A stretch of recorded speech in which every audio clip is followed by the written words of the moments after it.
Agora, outra dúvida que eu achei muito gostosa de responder, da Eurisnet. Ela diz assim: Selma, trabalho com aula de reforço, esse método é válido também nessa situação? Aula de reforço, para você professor de reforço, ou a mãe em casa, saiba que você é professora de reforço. Pai, você é professor de reforço escolar. Tia, vó, que se interessa em ajudar seu filho em casa, vocês dão reforço escolar, tá? Então, essa professora que me pergunta, que dá aula, se esse método é válido também. Vamos estudar, pensar um pouquinho o que é método. A alfabetização com método tradicional, que a gente chamava, tinha o método silábico, o global, o método de alfabetização tradicional que trabalhava a partir das vogais, depois as sílabas, tinha uma sequência. Vou ensinar o A, E, I, O, U, Ba, Be, Bi, Bo, Bu, Bão, Ma, Me, Mi, Mo, Mu, Mão. Esse é o método tradicional. Ele foi superado, tem as cartilhas que ainda ensinam. Ele ensina? Ensina. Eu fui alfabetizada por esse método. Muitos de vocês, pais de hoje, foram alfabetizados por esse método. E somos leitores. Gostamos de ler, gostamos de escrever. O que acontece? Estudando um pouco a história da educação, nós vimos que na década de 80, com as pesquisas, principalmente da Emília Ferreiro, que chegou no Brasil muito da pesquisa, mostrando a psicogênese da leitura escrita. O que é isso? É como nasce na criança o entendimento da leitura e da escrita e como ela aprende de fato, como ela assimila a leitura e a escrita. Então, isso não virou um método que muitos chamam de método construtivista, ou citam Paulo Freire, enfim.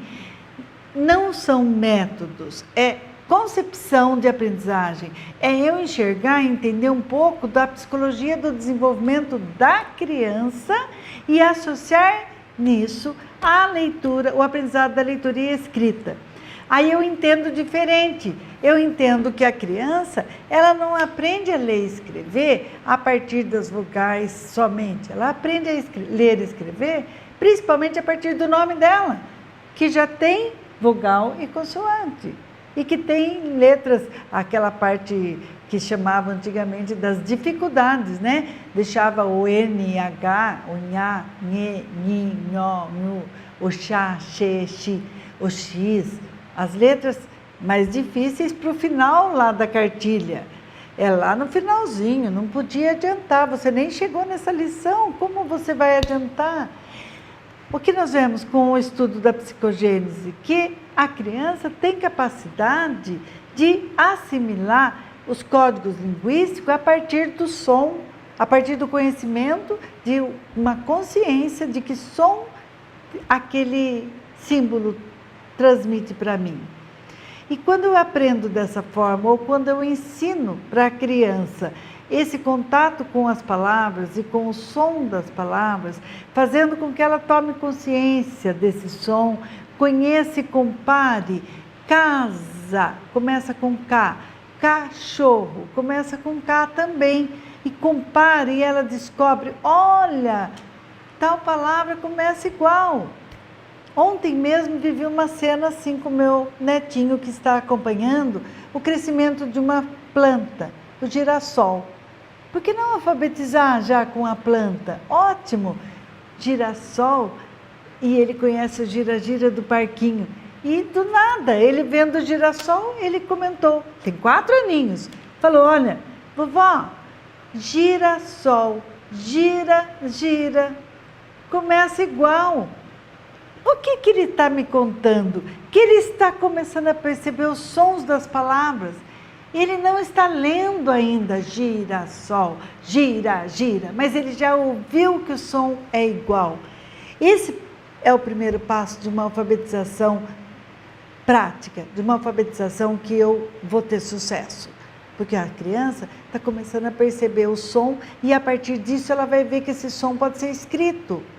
A língua portuguesa tem letras que têm vários sons. Ela vai perceber isso quando ela for usando essas palavras.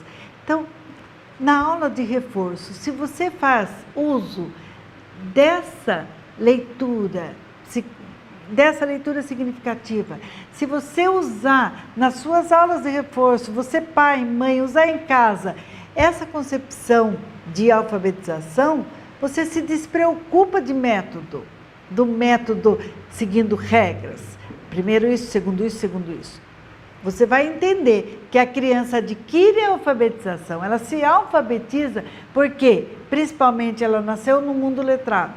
Hoje nós vemos letras em todos os lugares. A criança vê a letra e nome nos cartazes, na parede de lojas, em todos os lugares. Ela tem que ver na escola, ela vai ver nos livros, ela vai ver no jogo, ela vai ver numa lousinha. Aí ela vai desenhar. A criança expressa no desenho o pensamento. Pronto, começou um grande trabalho de transição para a escrita. Ela desenha, ela agora explica através do desenho o pensamento dela. Ela relata, eu fiz aqui o menino que vai pegar o carro e vai para lá. Ela conta todo o contexto de uma história num desenho, usando da oralidade e de uma expressão gráfica. Aí surgem letras no desenho. Olha que delícia! É um pouco do que o ser humano passou na humanidade. O ser humano, ele não aprendeu a escrever muito rápido. Ele primeiro desenhou nas paredes das cavernas. Ele manifestou o pensamento, ele contava, não tinha números ainda. O que ele fazia? Ele riscava na caverna, contando os animais, contando os dias, contando as luas. A expressão artística acontece primeiro, aí vem os códigos linguísticos, vem essas letras surgindo no desenho e aquele montoado de letras que ela quer descobrir. Com 5 anos, 6 anos, começa a descobrir que as letras têm som, porque ela está brincando com trava-línguas, está brincando com leituras, com cantos, com músicas, com poesia. Aí isso vai aflorando e ela vai perceber que tem um mundo que conta histórias incríveis. Quando você abre um livro e não tem nem gravura e ele já está contando histórias incríveis a partir da sua leitura. Se você abre um livro que tem imagens lindas e você conta toda uma história com aquela imagem, você está alfabetizando. Então, as aulas de reforço, que lindas se elas forem vivenciadas dessa forma. Esse é o grande segredo de uma alfabetização de sucesso.